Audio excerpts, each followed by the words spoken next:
ये लो बीबी पैसे और अपना इलाज करा लेना। साहब जी रुक जाओ।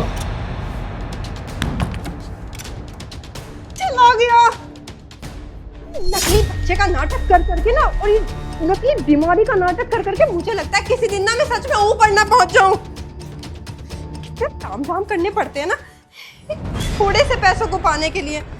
मेरे घर वाले भी ना मैंने पता नहीं किस जल्लाद के पल्ले बांध दिया मुझे। जब शादी हुई है ना जीना हराम कर रखा है इस इंसान ने।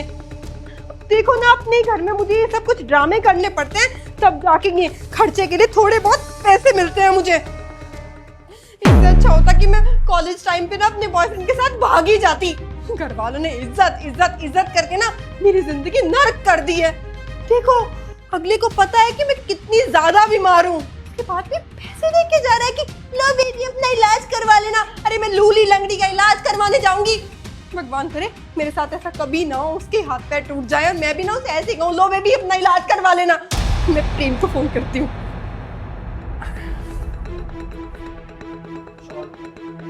हेलो हाँ बेबी, अरे काम हो गया, मिल गए पैसे। बच्चे के नाम पे बीमारी के नाम पे बड़ी आलू उड़ रखा है। तुम एक काम करो तुम घर आ जाओ, मैं वेट कर रही हूँ तुम्हारा। चला गया वो, ठीक है। देखा आपकी बात। हाँ मतलब मैं अगर बॉर्डर पर चला जाता हूँ तो ये इसी तरीके से प्रेम या किसी को बुलाती है ये? और नहीं क्या, मैं आपको आज पूरा सच दिखा दिया ना। आज देखता हूँ कौन सा प्रेम है और कौन सा इसका बॉयफ्रेंड है। वही बॉयफ्रेंड है जो आपने पहली बार पकड़ा था, वही फ्रेंड है जो आपने दूसरी बार पकड़ा था। चल ठीक है आने दे साले को, मैं छुपता हूँ अभी। चल चल चल चल। बेबी कहाँ हो? देखो मैं आ गया। अरे आ गई। कितना टाइम लगा लिया तुमने आने में यार? मैंने टाइम लगाया या तुमने टाइम लगाया? अरे ये देखो ओ इतने सारे पैसे। इस बार प्लान काम कर गया। इस नकली बच्चे के नाम पे, उस नकली बीमारी के नाम पे ना खूब सारे पैसे लेकर गया। लेकिन अफसोस इस बात का है कि हमेशा पैसे पकड़ा कर चला जाता है कि इलाज करवा लेना। बच्चे के टाइम पे जब मैंने झूठ बोला था ना कि मैं प्रेग्नेंट हूँ, तब भी पैसे लेके जाना, इलाज करवा लेना, डॉक्टर के यहाँ चली जाना।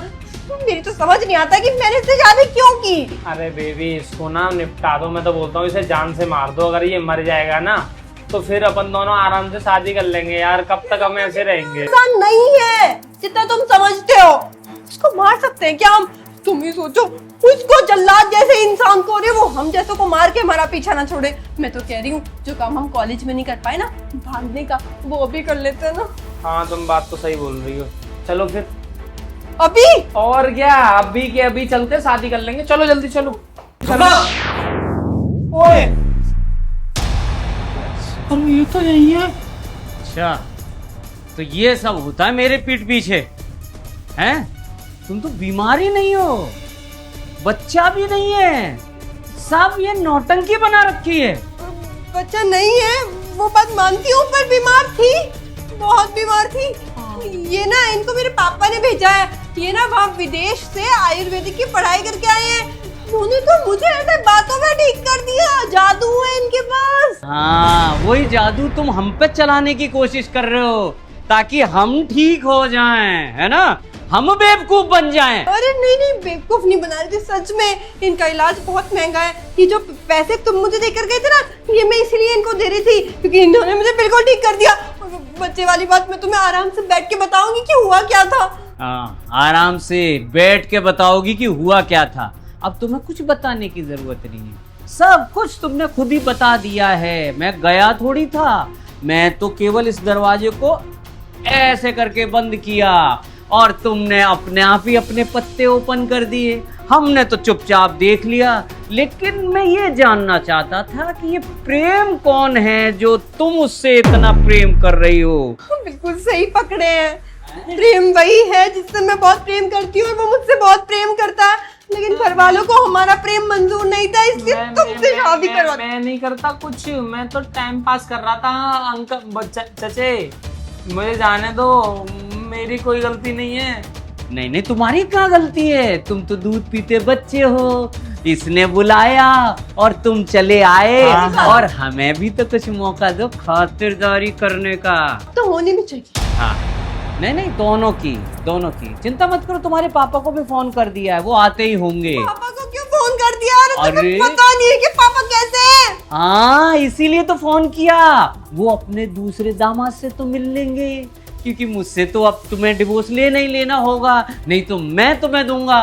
फिर तुम इस लड़के के साथ, जिसे तुम कह रहे हो ना अनमैरिड, ये खुद शादीशुदा है, अब शादीशुदा के साथ उसके साथ आराम से रहना और खुशी खुशी रहना, ठीक है? क्योंकि तुम जैसी औरतें ही होती हैं जो घर को स्वर्ग नहीं बना सकती, नर्क बना दिया है तुमने इस घर को। कभी इसके लिए बीमार हूं, कभी उसके लिए। अरे हम देश की सेवा करते हैं और तुम अपने घर में ही घर को क्या बना के रखा है इन्होंने? दंगल। अब तो मैं छोड़ूंगा नहीं। और तुझे तो आज ऐसी मार पिटवाऊंगा। हाँ, मैंने फोन कर दिया, चिंता मत कर। ये तो पिटने लायक है ही। देखो मुझे पता है मुझसे गलती हुई है, माफी भी तो कोई चीज होती है ना। हाँ, वो मिलेगी तुम्हें, वो मिलेगी। पापा आ रहे हैं ना तुम्हारे, वो माफ करेंगे आपको। और जो तुमने ये कांड किया है ना, उसके लिए मिठाई लेके आ रहे हैं, क्योंकि चाचा और ताऊ जी वो भी आ रहे हैं, माता श्री भी आपकी आ रही है। मैंने सब बता दिया है कि तुम्हारी लड़की के कारनामे, ताकि उन्हें पता तो चले तुम मेरे घर की इज्जत हो के मेरी इज्जत को बाजार में इस तरीके से नीलाम कर रही हो, उनकी भी तो इज्जत नीलाम हो। ठीक है, आ रहे होंगे, चिंता मत करो, छोड़ूंगा नहीं है। चलो आ रहे हैं, निकलो अभी के अभी, चल आ जा, तुझे तो पुलिस लेके जाएगी अभी।